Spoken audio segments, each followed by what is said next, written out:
Muy bien, hoy tenemos en Mamífero Digital a César Arriba.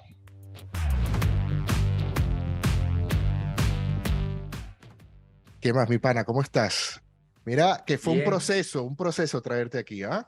Eres el sí, entrevistado que me ha salido más caro y más difícil de conseguir. sí, además hay una especie, hay una mezcla de vergüenza con otros sentimientos oscuros porque es cierto que costó mucho poder encontrarnos, más por mis carencias tecnológicas que por otro motivo, pero en ese lapso, ver tantos entrevistados que rayan en las celebridades y yo decir, bueno, pero ¿y para qué me necesita Adolfo con este line-up de superfiguras nunca entendí muy bien. Debe ser que quieres cobrarme alguna deuda, realizando una entrevista o pidiéndome alguna explicación sobre algo que dañó nuestra amistad en el pasado, porque no puedo entender por qué tanta insistencia habiendo tenido todas esas figuras. Miguel Arias, por ejemplo, que es un tipo a quien yo le he picado tantos quesillos a lo largo de la historia. Pero bueno, aquí estamos listos para conversar, para recordar aquellos tiempos en los que de manera random tratábamos de arreglar el mundo, ¿te acuerdas? Mira, tú me dijiste a mí, no quiero hablar de temas demasiado serios, quiero hablar Ah. de temas superficiales y existenciales a la vez. Eh, Y a mí se me ocurrió uno buenísimo, uno que yo sé que a ti te encanta, que es hablar el mejor de todos los tiempos. Y te voy a hacer la lista del mejor de todos los tiempos. Y te voy a empezar con este. Radio Rochela o el show de Joselo. ¿Para ti cuál era el mejor? El, a ver, creo que el mejor era Radio Rochela, Mm. pero mi favorito era José.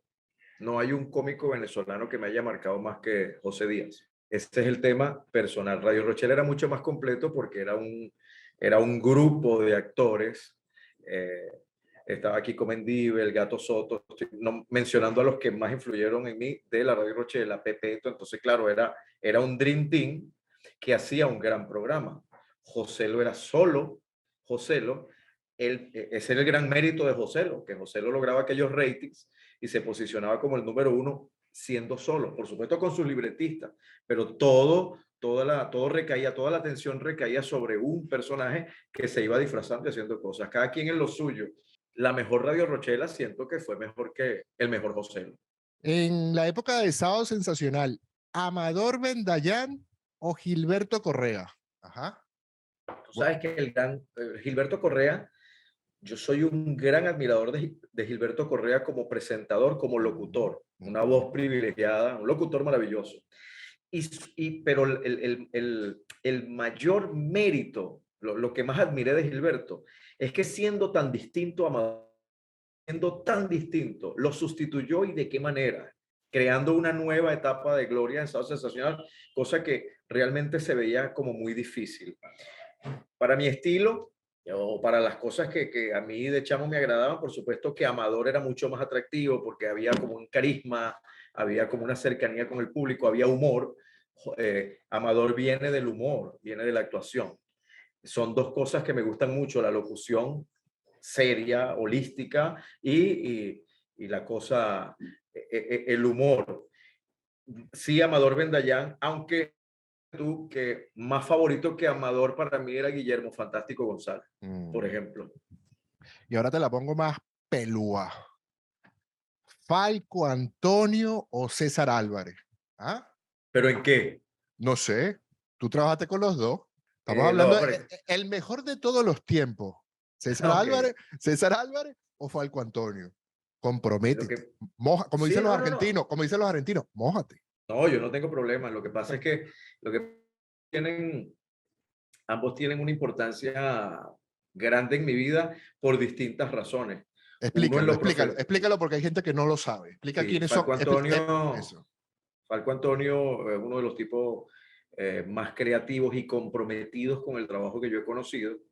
Y él fue quien me ayudó a dar el paso definitivo dentro de mi carrera para ocuparme un poco más del humor, porque yo siempre he tenido humor. Lo que pasa es que el humor era una cosa mía y él me decía, mira, eso, o sea, tú eres un locutor y estás haciendo cosas y narras deporte y haces periodismo musical y todo este tipo de cosas, pero hay algo que estás dejando que no estás llevando al micrófono y es lo que sucede en los pasillos.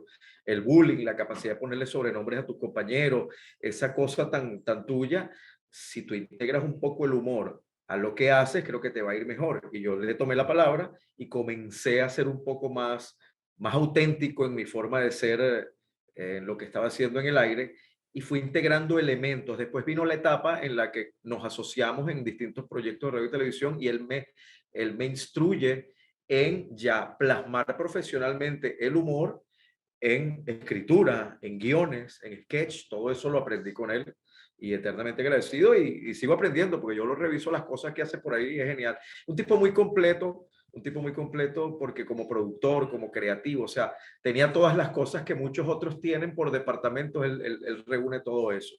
Eh, ¿Y el tiene Rasta? su... César es otro tipo de... lo de César es más una cosa existencial, su capacidad para desarrollarse como empresario, pero además por ser mucho menor, él fue como mi hijo. Él es como mi hijo. Entonces yo veo las cosas que él logra y el tipo de orgullo que siento es como más paternal, me llena más desde la parte humana. Y creo que yo le digo a él que desde hace años se acabó eso de que yo lo enseñaba a él. Desde hace muchos años él es quien me está reeducando a mí en distintas facetas, porque además el tipo come bien, tiene cosas. Probablemente el primer libro espiritual que él leyó se lo presté yo, pero yo después me olvidé de esas cosas. Y él siguió creciendo en esos ámbitos y de verdad que hace yoga. Yo no hago yoga, yo agarro unas ligas y muevo una cosa, y eso es todo, eso es lo más espiritual que yo puedo llegar a hacer, pero estoy muy orgulloso de ambos por distintos motivos, aunque hay puntos de encuentro, y además que ambos estuvieron en una época de mi vida que fueron mis 30, de los 30 a los 40, en los que realmente fueron dos personas que anduvieron para arriba y para abajo conmigo. Mira, y para complementar esta introducción, porque esta es la introducción que estoy haciendo del personaje que es César Arriba, ¿Maradona o Pelé? Yo sé la respuesta, pero mójate, dilo. Pero ¿quién, o sea, quién fue mejor? Para ¿Quién ti. fue el mejor de todos los tiempos? ¿No? Bueno, es que el Eh, mejor de todos los tiempos, para ti. ¿Quién es el mejor para ti? Exacto, estaba muy caliente. Para que llegó el mejor, llegó lo más grande de mi vida, café, para café. Tú sabes que yo, cuando uno está, y eso tú y yo lo hablamos muchas veces, a ti ese tema te gusta mucho.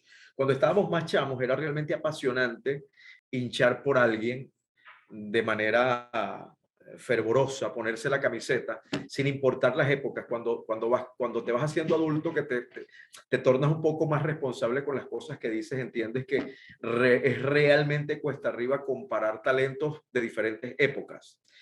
Eh, y eso me llevó, porque yo viví, fue la época de Maradona. Yo a Pelé lo leí, pero yo nunca Claro. lo vi, lo leí. Y hoy en día, gracias a la tecnología, bendito sea YouTube, sobre todo bendito sea YouTube, he podido ver a Pelé. Definitivamente, Pelé fue más grande. Lo que tuvo Maradona tuvo dos cosas, que fue esa romantización del personaje en Italia y en Argentina y en muchos otros países y en el mundo entero, porque un tipo conoció en el mundo entero. Y lo interesante de él fue ese momento, ese periodo del 85 al 89, creo que ese es el periodo en el que tuvo un techo, tuvo un pic, como dicen, que yo no le he visto a más nadie. Y eso se refleja en los logros. Lo que yo sí creo es que dentro de los deportes colectivos, como el fútbol es un deporte colectivo, creo que Maradona ha sido el jugador más determinante desde lo individual para un resultado colectivo que yo he visto. También está por ahí Zidane, jugadores que yo admiro mucho, pero ese Maradona 86, 89 tiene eso, ¿no? Que no sé si lo ubica en el Olimpo, porque yo creo que como carrera Pelé es superior, igualmente Messi y Cristiano Ronaldo, que terminaron siendo jugadores mucho más consistentes, porque el pick de Maradona fue muy breve, por lesiones, por las cosas que sucedieron, pero fue una carrera mucho más breve en cuanto al prime, como solemos decir los fanáticos del boxeo. Aunque yo haría la corrección hasta el 90, porque está el Mundial del 90, Claro, pero en donde el él 90 claro, pero ahí está llega a la final caminando. y llega a la Pero final. pero fíjate que ahí está caminando porque está muy lastimado y sin embargo caminando, mira todo lo que hizo. Sí, sí. Eso yo lo sigo respetando de Maradona, fue en un momento durante mucho tiempo lo consideré como el más grande. Él como persona, y ojo, y tú sabes que yo no soy de juzgar, yo eso de que los deportistas deben ser ejemplo de la sociedad, eso yo no lo comparto. Ellos no reciben una formación para eso, eso no es cierto. Nosotros como padres tenemos que formar, la idolatría de los chamos tiene que estar en la casa, yo no creo en eso, yo no creo que Kurt Cobain tenía que ser el ídolo de nadie, ni Pelé ni ninguno. Ah, bueno, que tuviste la suerte de que fuiste bien portado frente a las cámaras y tienes una buena imagen, chéverísimo, Pep Guardiola, te quiero. Pero yo no creo en eso. Sin embargo, Maradona llegó un momento en que me cayó bastante mal por un montón de patanerías, el tema de las Ya. mujeres y eso. No la política, a mí no me interesa eso. Y el tema de las adicciones, esas son enfermedades. Yo creo que eso siempre hay que tratarlo desde el respeto. Esta introducción, porque esta es la introducción que he hecho, es el humor, la locución y el deporte. Ajá. Son tres grandes pilares que definen a César Arriba. Y te tengo Eh, una primicia, y te tengo ¿Así? una primicia. ¿Así? O sea, estamos haciendo esta entrevista y estoy trabajando ¿Vas a hacer novela? para mi próximo debut como escritor. Ah, Voy a mira tú. editar mi primer libro de relatos. Eso, Excelente, eso, lo estoy, eso lo estoy hablando hoy. excelente, Te, te- pana. te tenía ese piche hoy. Bueno, ya esa va a ser la próxima entrevista del podcast, cuando ya tengas los relatos publicados. Entonces, César Arriba, que llega a este mundo a través de su pasión por la radio, Ujú. pero se ha diversificado en el humor y se ha diversificado en la locución deportiva. Sí. Y yo creo que a ti te conocen en distintas facetas, pero yo me atrevería a decir, César, que la leyenda del gato solitario no ha dejado de estar siempre vinculada a ti. ¿Por qué tú Mm. crees que, que eso quedó tan calado en el colectivo de las personas que cuando oyen la voz de César Arriba lo identifican con el gato solitario? Porque tampoco es que estamos hablando de un programa que duró 20 años. No, Duró el tiempo que duró, pero marcó definitivamente a la gente de una manera que cuando escuchan a César Arriba, sí, el locutor que es la voz de los Tigres de Aragua, o sí, el humorista que está en la tele tuya con la presentación de los cómicos venezolanos, o sí, el locutor de la radio. Pero el gato solitario siempre ha estado ahí. ¿Por qué? sí. ¿Por qué crees tú? Bueno, como todas las cosas que te marcan en la vida, no nacen de un plan muy claro. A principios de los años 90, cuando yo estoy en esa etapa de descubrirme profesionalmente y de comenzar a marcar caminos de las cosas que quiero hacer. Todo arranca porque la radio, o sea, la primera radio que se me da es la radio musical. De ahí salto a la radio deportiva. Yo venía soñando con la radio musical porque yo de niño era de esos que grababa los cassettes con los micrófonos de plástico y grababa la voz encima de las canciones. O sea, yo venía practicando para ser DJ desde los 11 años. Yo soy locutor desde los 11 años, más o menos. Eh, y entonces, bueno, se da el sueño de estar en radio satélite, ya ahí comencé a darme cuenta que los sueños podían hacerse realidad porque esa era la radio que yo idealizaba y terminé trabajando allí con la gente que yo admiraba. Hay una cosa que yo tenía desde chamo cuando yo compraba mis discos. Yo siempre fui un fanático de los discos. Yo no era fanático de canciones, de hits, aunque me gustaban los hits, no sé si me explico. Yo compraba una obra de una banda y me interesaba mucho escucharla completa. Entonces, cuando yo llego a la radio en el año 90, yo soy un tipo que te hablaba de Queen, de los Beatles, pero no te hablaba de las canciones conocidas, yo te hablaba de lo profundo de los álbumes. Ya eso, esa cultura venía conmigo. Y a mí siempre me interesó hacer una radio, no radicalmente de canciones desconocidas, pero sí una radio que tuviera la posibilidad de mostrarle al público más allá de los hits. Aunque hice muchos programas de hits, no tengo problemas con esas cosas tampoco, lo disfruto mucho. Pero el que quiere sentarse, echar un cuento, a hacer un programa, siempre quise tener un programa en el cual pudiera mostrar más allá de los hits del artista. Y ese es el gato solitario que nace de un ejercicio, porque también es un nombre. El Gato Solitario no es un buen nombre para un programa de radio, porque a los dos explicar de qué se trataba. Ese programa tuvo sentido, fue cuando salió, porque viene de un programa que se llamaba Perros y Gatos, que yo hacía con un locutor que me influyó muchísimo, que era Alejandro Basilev, actualmente en Argentina, un maestro. Nosotros hacíamos un programa que fue idea de él, que se llamaba Perros y Gatos, en el cual nosotros teníamos un falso debate sobre tendencias musicales. Peleábamos así como hacen hoy en los programas de fútbol. Bueno, eso lo hicimos nosotros a principios de los años 90. Y nosotros peleábamos, pero era todo un montaje. Gustó mucho. Para la época era una cosa muy transgresora. Mira, unos tipos que se insultan peleando por Peter Gabriel, aquello era una locura. Se suponía que yo era el rockero y él era el snob, pero todo montado. Él decide que gustaba, él estaba para otras cosas, él ya estaba en una etapa más seria, quería hacer periodismo de otra, y ese programa no le estaba gustando mucho. Y él se va, pero a mí me queda el gusanillo de que el programa ponía canciones, más allá de el éxito de Radiohead, podíamos poner 2 o 3 temas porque teníamos la libertad de hacerlo.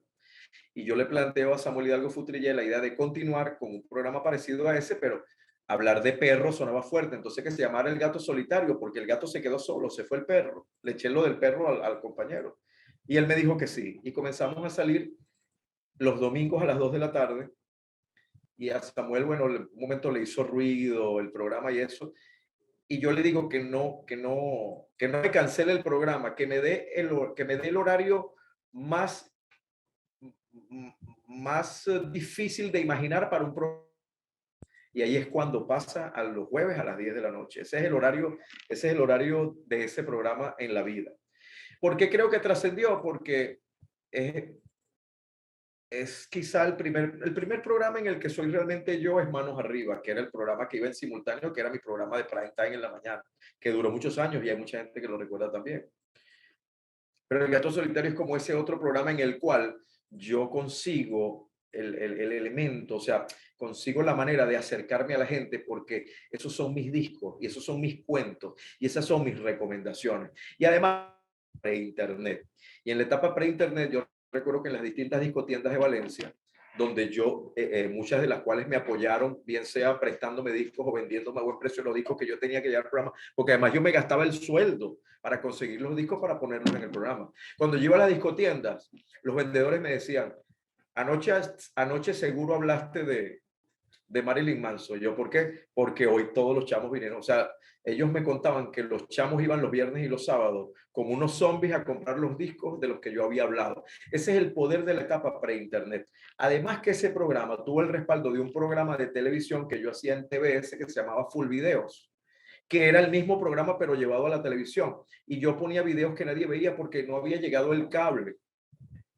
Entonces allí radica esa leyenda y ese recall porque toda esa generación tiene que recordar que ese programa era no la única fuente porque había otros grandes programas de rock, pero el programa que yo hacía, y tú que me conoces sabes, siempre lo que yo haga a nivel musical va a ser ecléctico porque mis gustos musicales son muy amplios. Entonces, si uno hacía un programa heavy metal y el otro hacía un programa de puros clásicos, tú sabes que yo ponía clásicos, ponía heavy metal y ponía las cosas nuevas. Eso fue lo que a mí siempre me diferenció de los demás programas. Yo puedo poner ska, yo puedo poner Marilyn Manson, yo puedo poner The Clash y puedo poner Elvis Presley y puedo poner Iron Maiden y puedo poner Muse, porque yo siempre fui así, yo siempre fui muy inquieto, a mí no me gusta los encasillamientos, más allá de que yo tengo unos gustos que son míos y el que quiera ir a mi casa puede escuchar cosas conmigo que yo ni siquiera pondría en un programa. Pero yo creo que eso es, yo creo que eso es.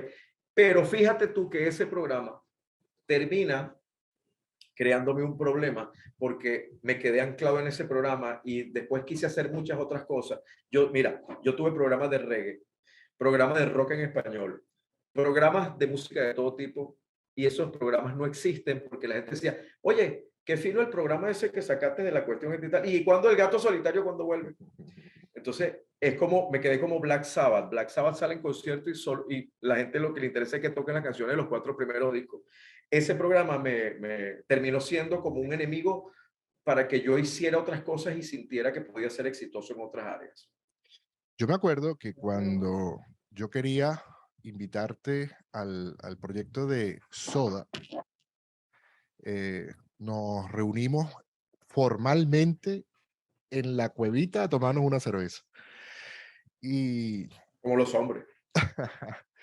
y yo te decía en aquel momento, quizás eh, desde mi percepción, yo te decía, yo quiero que el gato solitario esté en soda. Y tú me decías precisamente lo que tú me estás diciendo ahora, es que el gato solitario, para mí, es como ir con las manos amarradas. Si yo voy, yo quiero ser César Arriba. Y yo le dije, Mm. no, no, es que exactamente eso es lo que yo quiero, que tú seas César Arriba, el locutor, que hables de lo que tú quieras hablar.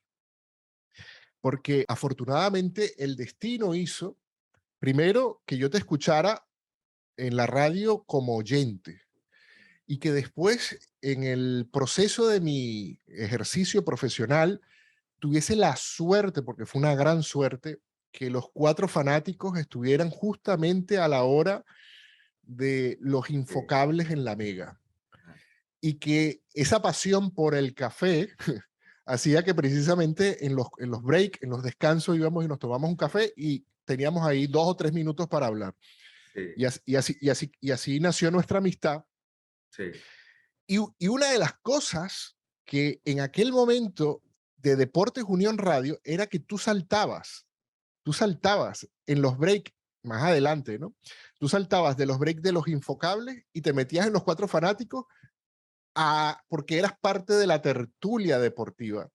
sí, Hacías el desdoble de estoy en la Mega, estoy en un programa de corte humorístico y salto a hacer deportes. Y adicionalmente en deportes hiciste los micros deportivos, claro. que, Que que para mí son una de las mejores joyas que tienes tú. O los sea, micros, los micros. sí, Tú tienes grandes trabajos, pero esos micros para mí era más deporte, se llamaba, ¿no? más deportes, Más deportes. sí, Esos micros para mí, porque no solamente es el contenido, tu voz, el montaje, es el aprendizaje histórico, es la forma como se estructuró. Entonces, yo recuerdo que cuando yo te llevé a Soda, o pretendía que fueras a Soda, yo te decía, no, no, yo quiero que vaya el gato solitario. Y tú me decías, no, si va es César Arriba. sí, estoy aburrido ya del encasillamiento, sí. Bueno, todo eso que tú dices, lo de los micros de Más Deportes, es un producto del cual yo estoy muy orgulloso y creo que es un producto que ha envejecido muy bien. Recuerda que esos micros los pasamos también en Soda, estando tú gerenciando la empresa. Yo estoy muy orgulloso de ello. Tenemos que darle un especial reconocimiento a nuestro querido hermano Eduardo José Caicedo, quien se incorpora en una etapa, ya los micros existían, ya todo eso estaba, pero él se incorpora y le da un nivel especial porque él comienza a escribirme sobre áreas deportivas en las que yo no soy muy ducho históricamente hablando. Entonces, Más Deportes terminó siendo como que un proyecto más amplio a partir de su inclusión. Además, imagínate tú los textos, Eduardo, la exquisitez que eso tiene, porque un tipo muy culto, un tipo muy conocedor, pero a mí me encanta la historia del deporte. Yo soy un tipo muy nostálgico, tipo, ya estoy melancólico, me encanta el pasado, me encanta revivirlo porque he tenido una buena vida.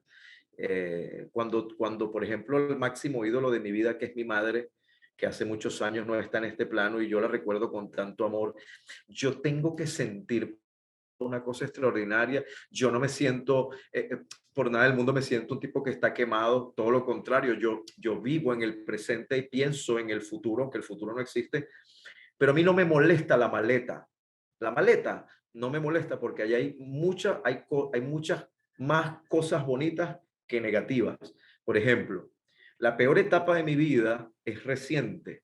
El peor momento de mi vida fue durante la pandemia, la cantidad de amores que perdí, de afectos que perdí, mi salud.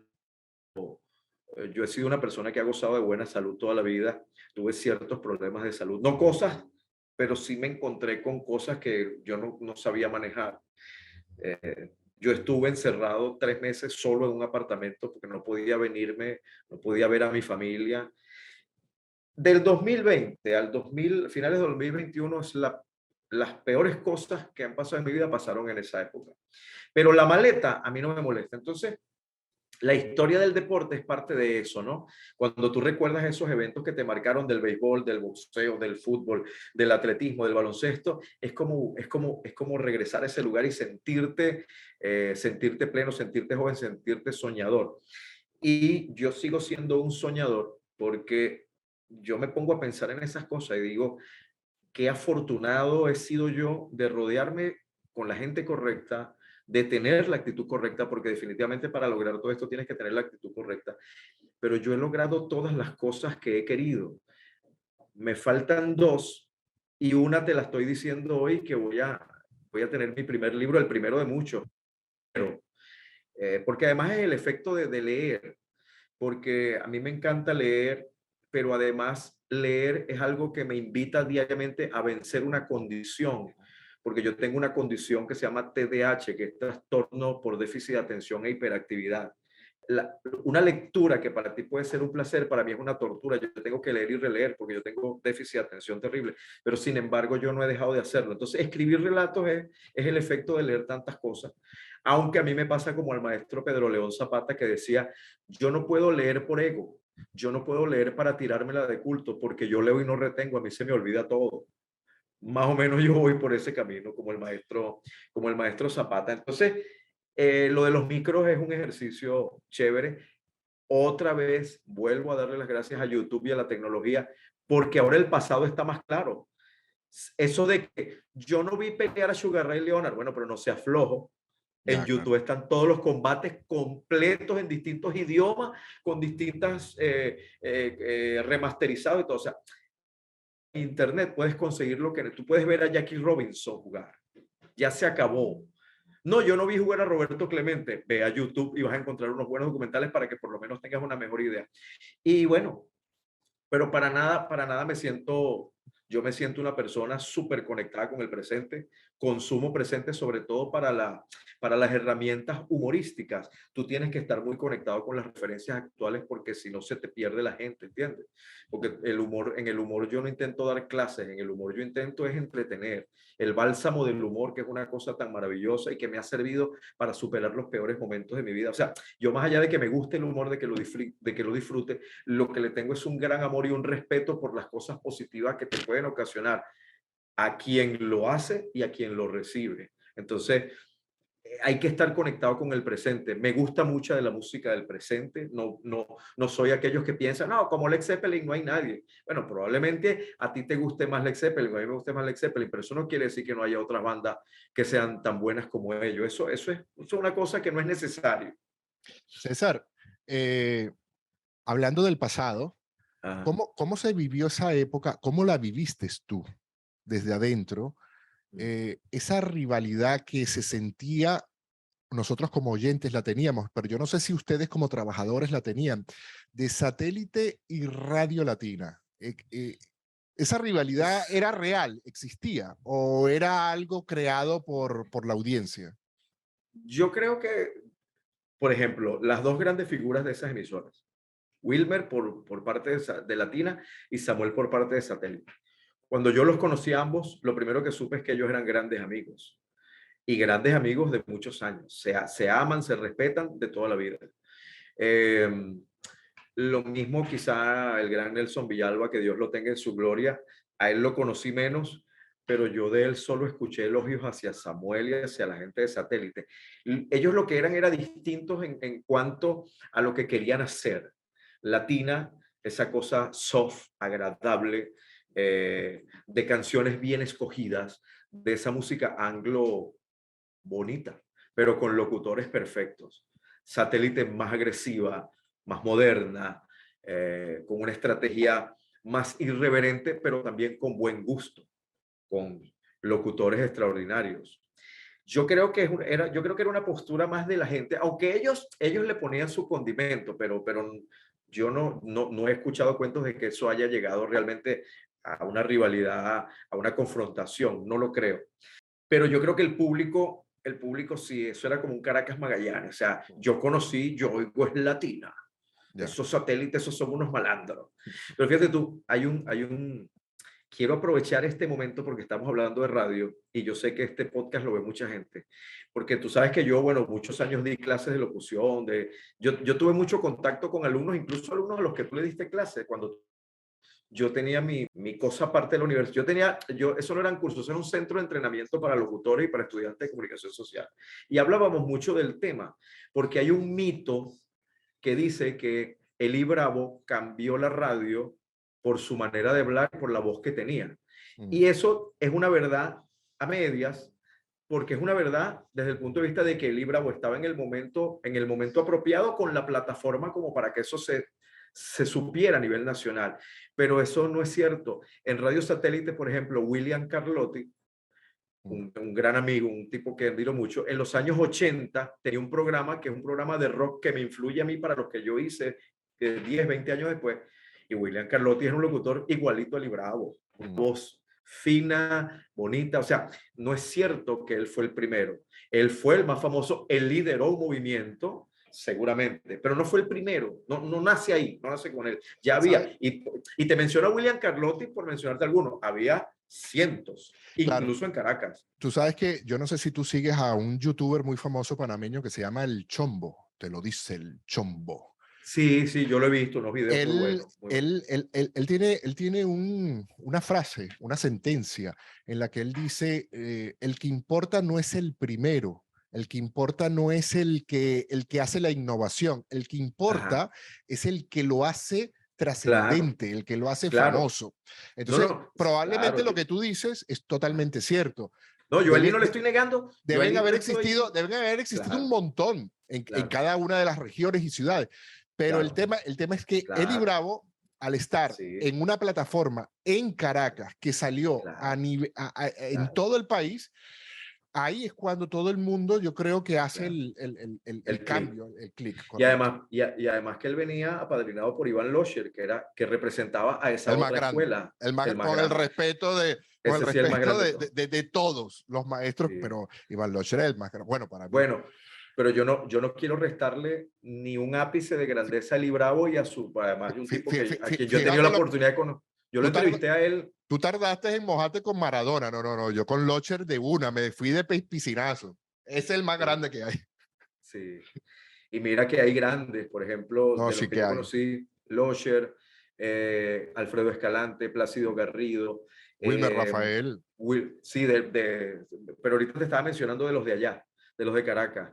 Capi Mm. Doncella, Alfredo Escalante, Iván Locher, Plácido Garrido, Inedo Guía, Jesús Leandro, actualmente activo, maravilloso, Enrique Hoffman, o sea, locutores grandes para tirar para el techo, cada quien en su estilo, cada quien en lo suyo, pero definitivamente Locher era mi favorito y creo que era el más completo. Y de los de aquí, bueno, Gilberto Correa quizás sea ah, el locutor más educado de la radio en Venezuela.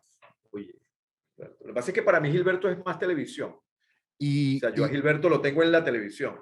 y Te también, estaba hablando de voces de radio. y también la voz de Gilberto fue para muchas cuñas, para mucha Privilegiada, publicidad. privilegiada.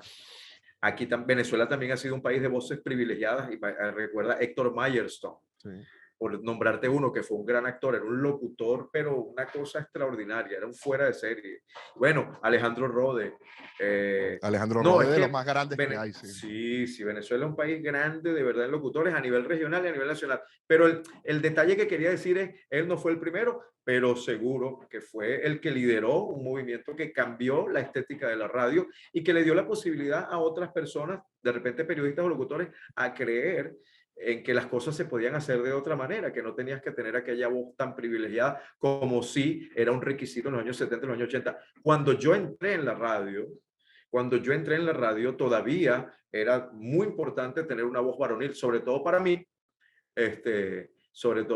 que también quería incursionar en la narración deportiva, cuando en aquella época tenías que hablar como un león. Por eso es que cuando yo entro en la radio, entro hablando así, hola, Mm. ¿cómo está? Mucho gusto. Bueno, en su radio tal. Después a los meses me di cuenta, mira, o sea, tienes una buena voz, no es necesario que, pues te vas a quedar mudo, me decían a mí. Pero Mira, eran prejuicios, eran ideas que uno traía de formarse en la calle, de escuchar cosas, ¿entiendes? Porque yo llegué a la radio y no sabía nada, mira, absolutamente nada más allá de lo que yo traía. Me doy la oportunidad de matizar mi comentario. A ver, porque es lo que tú dices, hay demasiados buenos locutores, demasiados buenos, y se nos han escapado seguramente varios.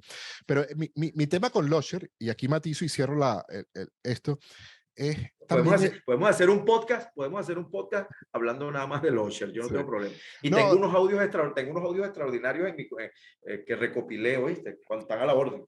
solamente lo que te quería decir es que fue el tiempo y el espacio. Iván Locher fue la voz de la radio de mi adolescencia. Claro, la mía Él, también. Wilmer Rafael Hernández y Samuel Hidalgo Futrillé. Por eso es que para mí, ellos tres forman la trinidad de lo que es la radio, o sea, como yo la entiendo, Sí, de lo que claro, yo entiendo que es la radio.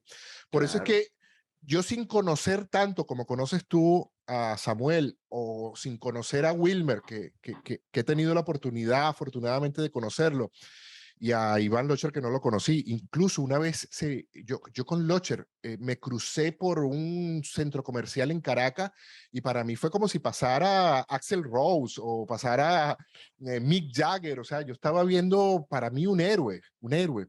Y que no me atreví ni siquiera a molestarlo, porque yo decía, es Iván Locher, o sea, yo no lo voy a molestar.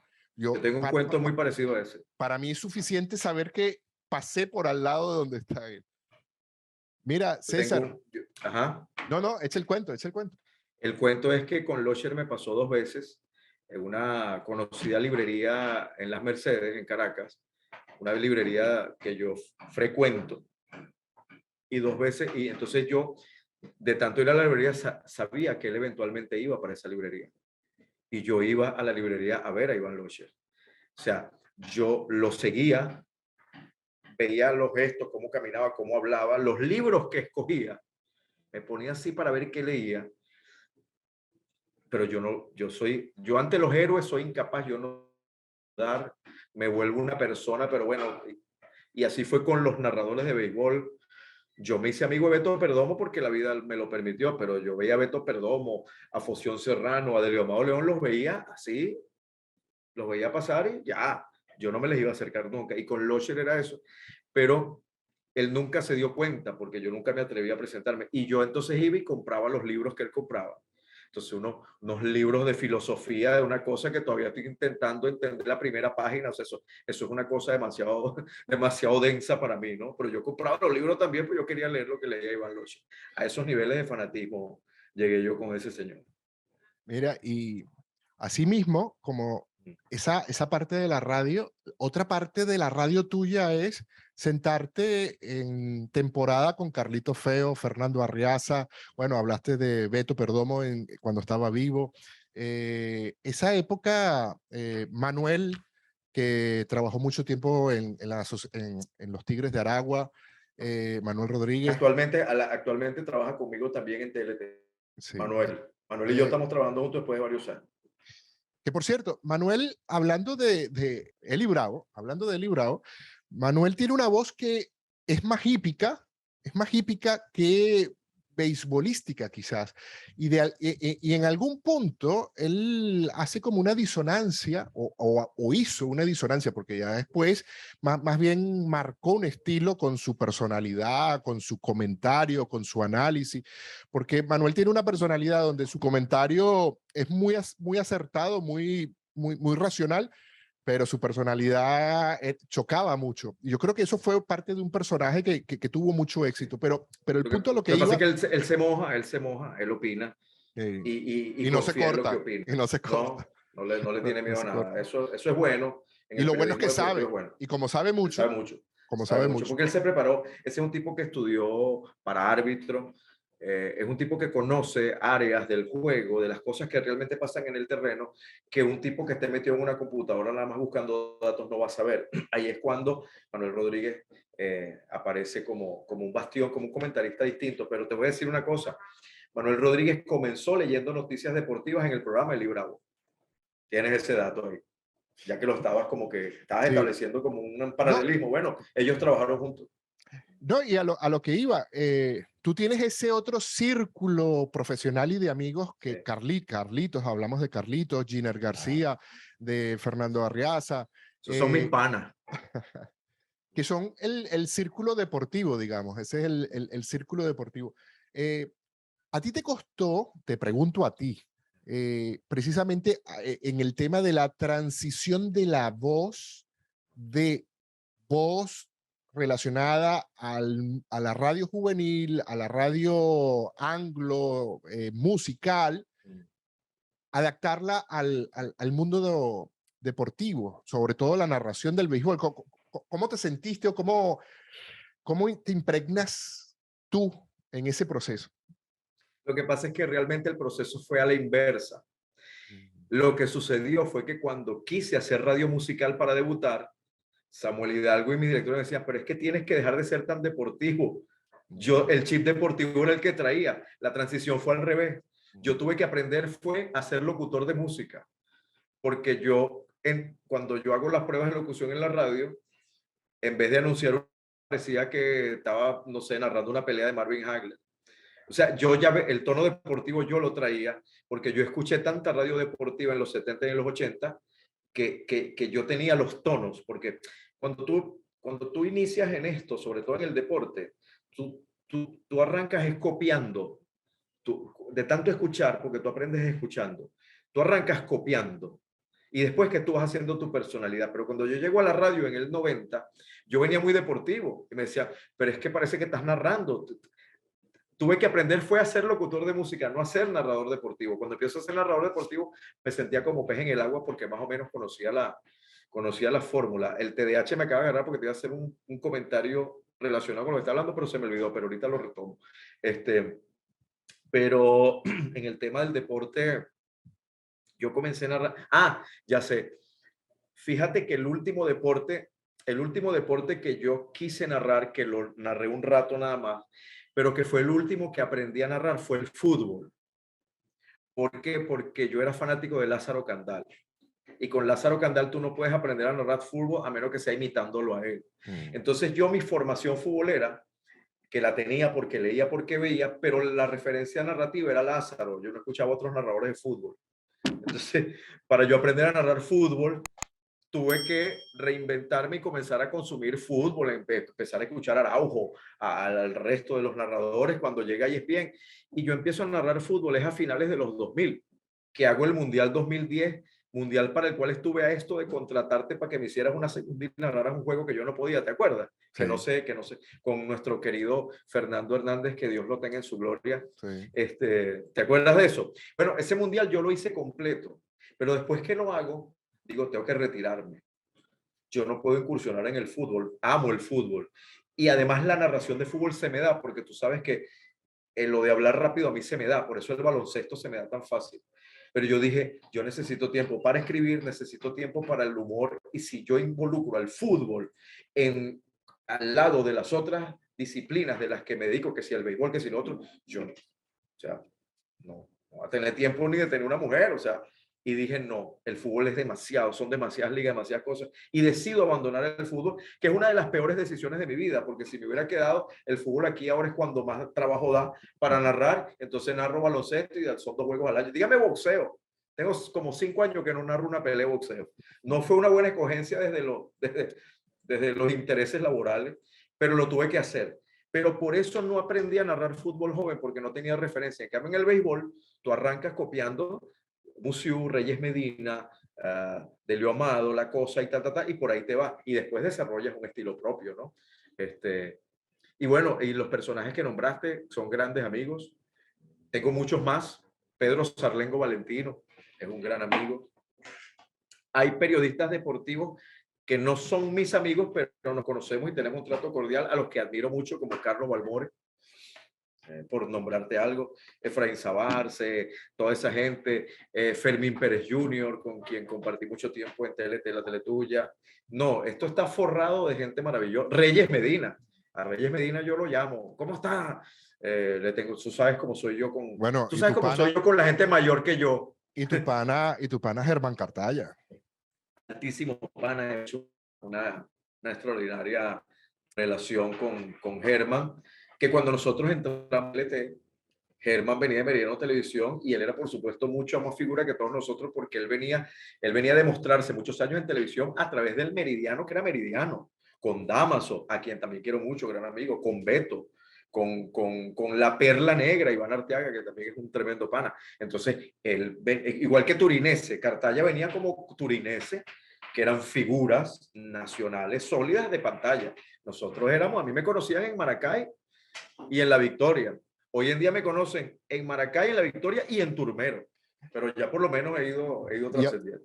Y ahora también la nueva generación, Diógenes Nazar. Sí. Claro, ese es pupilo, Guillermo Arcay, que también lo está haciendo Guillermo muy bien. Sí, Guillermo está primero que Diógenes, pero ellos son contemporáneos. Sí. Guillermo tiene una escuela distinta, tampoco es que es un muchachito, ¿no? Pero él tiene una propuesta distinta y bueno, y ahí está la cantidad de seguidores que tiene. Sí, está muy bien. O sea, contra el éxito no se puede, ¿entiendes? Está bien que suceda, eso es muy bueno. Bueno, César, yo creo que salió exactamente como tú querías. Hablemos de nada y hablemos de todo al mismo tiempo. Exacto, hablemos de un montón de cosas, como hacíamos cuando nos reuníamos aquí. Pero faltaron temas. Sí, faltaron cosas. Y va a haber chance, pero ahora tengo que esperar que saques el libro, saques los relatos para volverte a tener por acá y bueno, coordinar la parte técnica, porque yo tengo que coordinarte la parte técnica para que tú, justo ahora estás en la sede de Soda. Sí, estoy en Soda. Termino aquí y voy al aire. Y quiero agradecerte públicamente porque fuiste tú quien me convenció en un momento en el que yo estaba pensando en otras cosas, en la necesidad de retomar la radio, que al final de la historia es el medio para el cual yo me formé. Siempre lo hemos dicho, la televisión y la comedia y el stand-up, esos fueron accidentes a consecuencia de la radio, porque el medio radio fue el que yo visualicé cuando chamo. Este es mi medio original. Actualmente estás en Valencia, estás en Soda, en Caracas estás en Líder y en la tele. No, en Líder ya no estoy. No. Ya no estás en Líder. No, vale. Desde la pandemia yo decidí retirarme, dejar ciertas actividades que me demandaban presencia en sitios con mucha gente y yo tengo una gran relación con ellos, quizá más adelante haga algo. No, Soda y TLT, la Tele Tuya, que es la empresa para la cual trabajo desde hace 7 años, una empresa en la que he podido desarrollar todos los pocos sueños que quedaban por realizar. Ese canal me lo ha permitido como ningún otro. Y ya me acordé de algo que te iba a decir. Los 2 sueños que me faltaban, uno, en primicia en tu podcast, lo de la edición del primero de varios libros. Quiero tener una carrera como escritor, editar libros. Y la otra, que lo he logrado, pero solo en el humor, que es actuar, hacer un papel en una película, en una cosa. Por eso fíjate que cuando tú me dijiste que ibas a hacer un anuncio, yo te pregunté que vas a ser actor de novela. Sí, me falta eso, porque tú sabes que, fíjate, nos quedaron en deuda el tema del cine, la música, ahondar un poco más en la música. Pero bueno, hacemos otro programa otro día. Yo te agradezco mucho lo que te mencioné previamente de la radio, tu amistad, porque tú no eres un tipo fácil. Tú eres como Carlos Alberto Hidalgo, que Carlos Alberto Hidalgo hace muchos años se me acercó para decirme una cosa bien bonita sobre mi trabajo y me dijo, y acuérdate que yo no ando por la vida regalando cosas. Me dijo así. Me gustó más ese comentario que lo que me dijo. Es una cosa de una persona, un tipo con una gran persona. Tú eres así más o menos. Tú no andas regalando florecitas ni comentarios. A ti te gusta la confrontación, a ti te gusta el peo. Y hay algunas cosas que tú has dicho de mí que yo sé que son de corazón y eso me llena, porque más allá de que no podemos estar de acuerdo en todo, más allá de que hemos tenido nuestros encuentros, bueno, de eso se trata la amistad. Siempre y cuando sea sincera, yo también te he dicho a ti un par de vainas a veces y yo sé que tú las has tomado de la mejor manera. Pero te agradezco esta oportunidad. Me encanta lo que estás haciendo. Yo hice esto a principios de la pandemia, pero de manera muy piedrera, muy vergonzosa, solo que no lo voy a borrar de YouTube porque yo no soy así. Yo hice un podcast que se veía terrible, pero tu cosa ha ido evolucionando, cada vez está mejor iluminado. O sea, sabes cuál es el camino y sabes cuáles son las tareas que tienes que asumir para que lo tuyo sea algo que tenga impacto en redes. Has tenido un grupo de invitados que yo de verdad no entiendo por qué tú estás invirtiendo tu tiempo después de ese poco gente que tú has tenido en el podcast. Porque eres mi amigo, pero sobre todo porque te admiro y te respeto. César, bueno, espero que me mandes los relatos. Bueno, Sí, o me digas, mira, ya están en Amazon, yo te lo sí. compro. Para ti no son nuevos porque lo que estamos en este momento es recopilando cosas que ya yo había publicado y algunas que te mandé, pero qué bonito es verlo, ¿no? Que tú Mm. recibas un paquete y digas, mi pana tiene un librito, como nos pasó Yo tengo el con de Gabriel Gabriel. González. Sí. Yo lo compré, porque esa es la Ajá, ventaja de que ahora con Amazon tú lo compras y te lo imprimen aquí en España y te lo mandan. Es una maravilla. claro. Bueno, saludos a todos los españoles por allá, a los del Barça y a los del... ¿En qué parte de España vives tú? Yo vivo en Cataluña, Sí, en la provincia de Tarragona. Eso, ok, aquí no son estados, como en Venezuela, sino provincias. ok. Más o menos para que te lo imagines, Barcelona está aquí, Tarragona está aquí y Valencia está aquí. Yo estoy en el medio, entre Barcelona entre Barcelona y Valencia. Yo estoy en el medio. Y es muy Pero bonito esto aquí. Tú eres madridista, ¿no? Creo recordar que tú eres del Real Madrid o simpatizas con el Real Madrid. Absolutamente, Ah, ok. absolutamente, absolutamente. Sin miedo a Qué nada. bien, Lo puedo qué decir bien. aquí en Cataluña. ¿Y has ido al Camp Nou? ¿Has ido al Camp Nou? ¿Conociste el Camp Nou? He ido al Santiago Bernabéu. Fui a ver un juego de las leyendas. Una cosa impresionante. Yo no me imaginé que, primero, que iba a entrar al Santiago Bernabéu, porque fue un regalo de mi hermano. Me dijo, mira, vístete que vamos a salir. Y yo, bueno, vamos. Y Oye, cuando ve, mandale un saludo al pana. Años que no sé de ese pana. sí. Y cuando entramos, cuando veo que estamos caminando, entrando al Santiago Bernabéu, yo así, pero así, con los ojos así, y de repente Una locura. entro y hay juego. ¿Cómo que hay juego? Aquí van a jugar. Y salió Seedorf y salió Figo, y Ronaldo no jugó porque tiene una lipa más grande. Primero viene la lipa y después viene él, pero estaba presente. Y estuvo Roberto Carlos también. Fue bonito. Redondo, no estuvo Fernando Redondo. Ese era mi No, favorito del Madrid. no, pero no estaba, no recuerdo haberlo visto. Pero fue bonito, Bueno, fue una experiencia. Y fue el Bernabéu antes de la reforma, porque ahora sabes que lo están reformando. Le metieron unos realitos ahí para ponerlo más bonito. Lo pintaron y le hicieron unas cositas. Y bueno, bueno. al Barça no he ido. Le he pasado por el frente, sí, pero no he ido, no he ido. Lo que pasa es que conseguir una entrada ni es barato ni es fácil, porque como son tan turísticos, la reventa es bastante costosa. Bueno, mi pana, Bueno.